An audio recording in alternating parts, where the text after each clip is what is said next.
tugenda kona dale chibale eyo minisita Valens bakubensi mutekeretegwa nga Matia Kasaija agamba tewali nsonga lwaki abaana bagenda emitala w'amayanja okuba ekyeyo nga gavumenti yakuno ekoze kyonna ekisoboka okulaba ng'eteekawo ensimbi gamba ng'emyoga okulaba abantu nga bejja munawokerawo obwavu.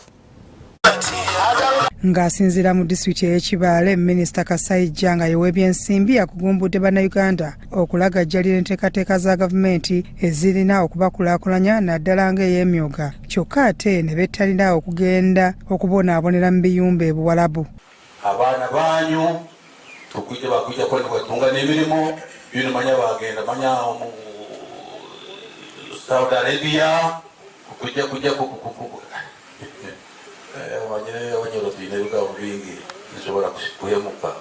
abaisiki abagendayo okubonaabona nnyo mulamutabimanyiire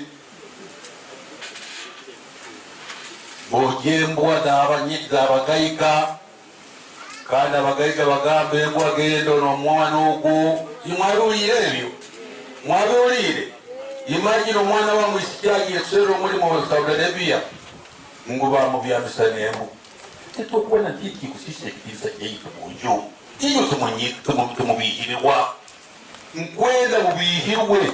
Ono agamba bafubye nnyo okukola ogwabwe naye abantu balemedde mu bwavu kubanga you are a parasite.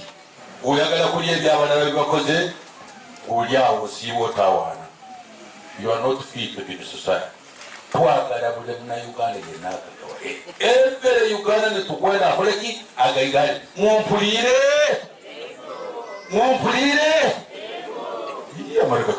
abenye mahali mumpulire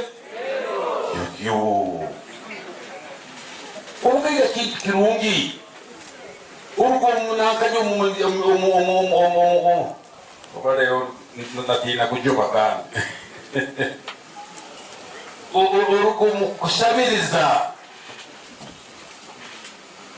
akantu kokwenda okehikyawo esaayo okenda okehikyawo. Wabula Minisita wa Microfinance Aruna Kasolo Kyeyune agamba wakugenda mu maaso n'okutegeka emisomo nga gino egituuka ku bantu ba wansi okusobola okubaako kye bakyusa. Bainvesita abo tekisoboka bano be basinga obungi ne bwe tuba tuproducinga ebintu bingi ng'akatale kaffe internal market ng'abaakabeeramu bano batambula kutamuzibana purchasing power ndibafu. Okwogera bino byonna babadde mu kulondoola emyoga mu disitulikiti eno. Omubaka Dr. Emily Kugonza n'omubaka Nolin Kasemera Abwoli nabo baliko bye bakalaatidde abantu mu nteekateeka eno.